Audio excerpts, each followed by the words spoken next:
Hello, Nancy. It's currently Thursday, July the 2nd, and I'm trying to start with something a tiny bit more positive. So, English magazine, 12 useful idioms to really improve your English.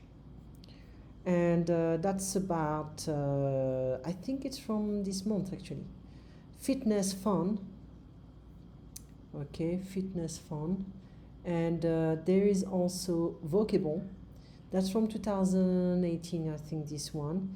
But you have more articles and the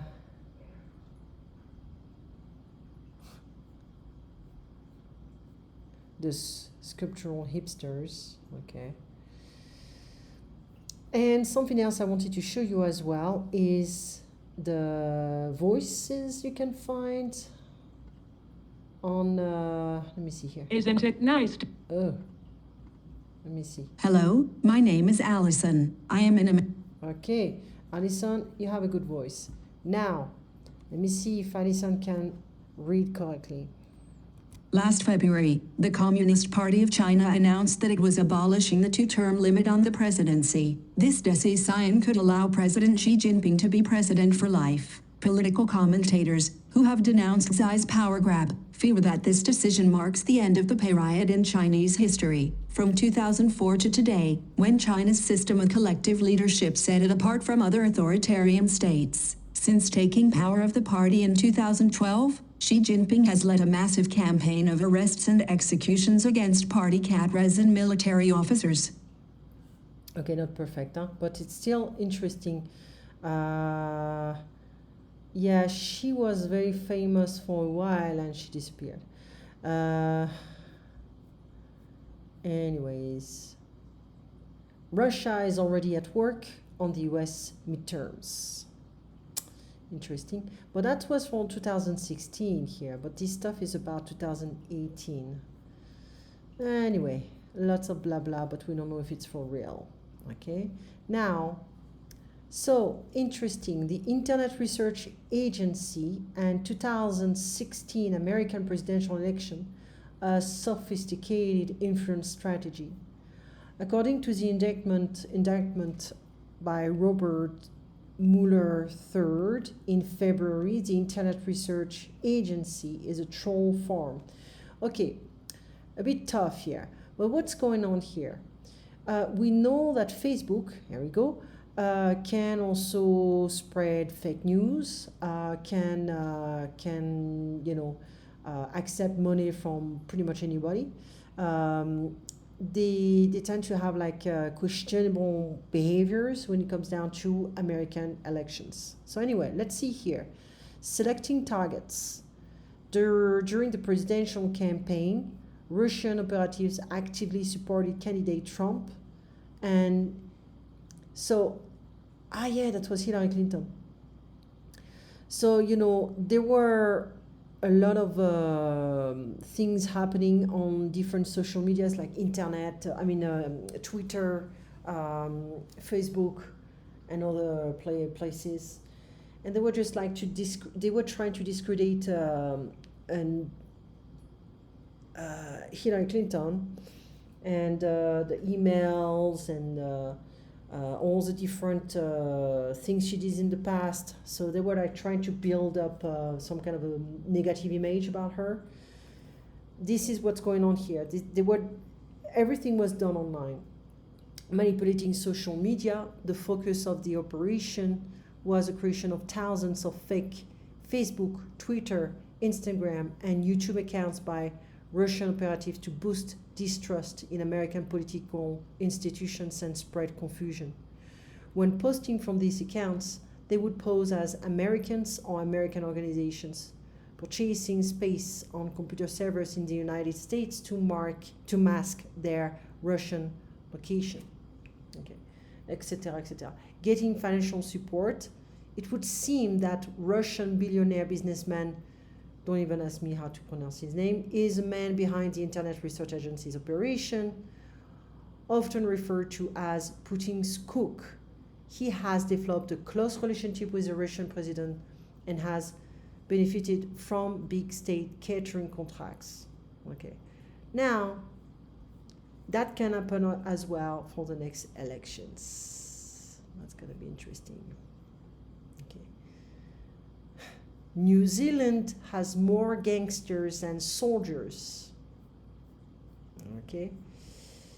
Yuck. Resisting the resistance, anti-liberal rage in California. That, my dear, you don't want to see it close to you. California, it's in California, has traditionally been one of the bastions of liberal politics and progressive thinking in the United States, but since the elections of Donald Trump, California has never been so divided. With rural counties supporting the president, the conservative movement is gaining ground in the state, giving rise to fears of a new form of separatist conflict. Yeah, if you see a guy having this kind of a flag on his jacket or on the car, stay away from that. This is horrible. Okay, this is a bit the news, and they have interesting articles. Jesus.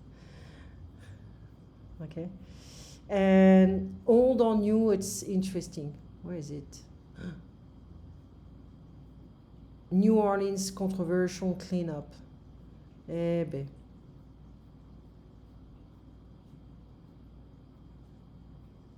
There we go. So, this is one thing.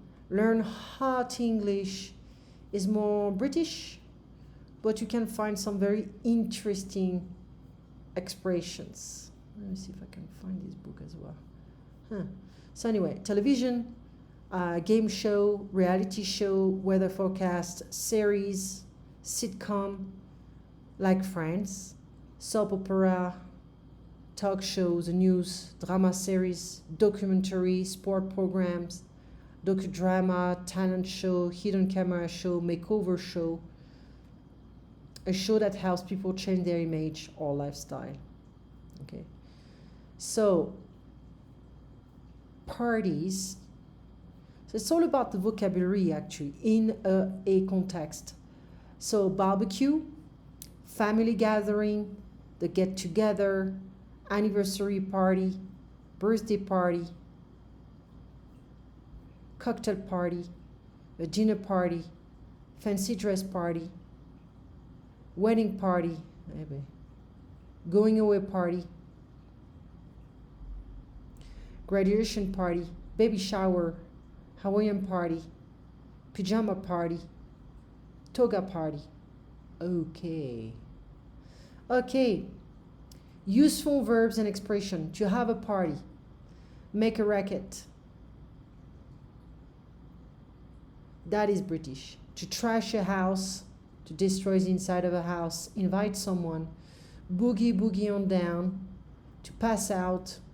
Have a good time. To call the police. To show up, to arrive. And crash a party. To go to a party that you aren't invited to. They try to crash a party. Well, that would be more, it would be better to say to crash a party in American English. Okay? Anyway, they have so many interesting books. I'll see if I can find them somewhere. Journalists in trouble. The British, these are just British newspapers, okay? Nothing American here. So you've got to be careful of, you got to be careful because the spelling is different and expressions are way different, okay? So, to go bananas, if someone or a crowd of people go bananas, they become very excited or extremely happy or angry. This idiom probably got its name from the way monkeys react to the sight of banana, okay? Make more holes than a Swiss cheese. If something, an idea, argument, story, computer system, etc., has more holes than the Swiss cheese, there are a lot of problems or issues with it, okay? To take everything with a a pinch of salt or grain.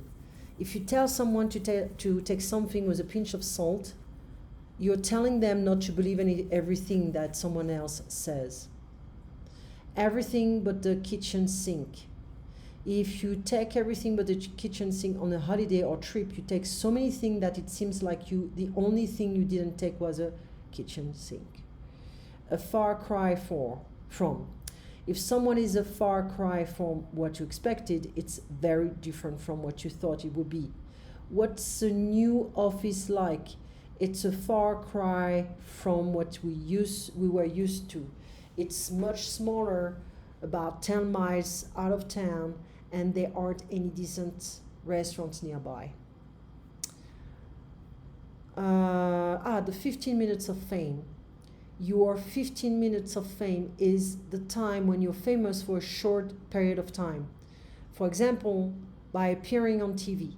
The expression comes from artist Andy Warhol, who once said, "In the future, everyone will be world famous for 15 minutes." These days, the phrase is often used negatively to refer to people who will do anything to be famous. Running around like a headless chicken. If you've been running around like a headless chicken, you've been trying to do a lot of things in a crazy way and not really achieving much. Interesting. Okay. Anyways, we can continue that tomorrow. And I'll send it to you. It's Learn Hot English. Actually, I wanted to show you what was going on in the news today, but we're going to keep that for tomorrow. Okay. Democracy dies in darkness. I hope these people are not in the darkness intellectually. You have a nice evening, and I'll talk to you tomorrow. Thank you, Nancy.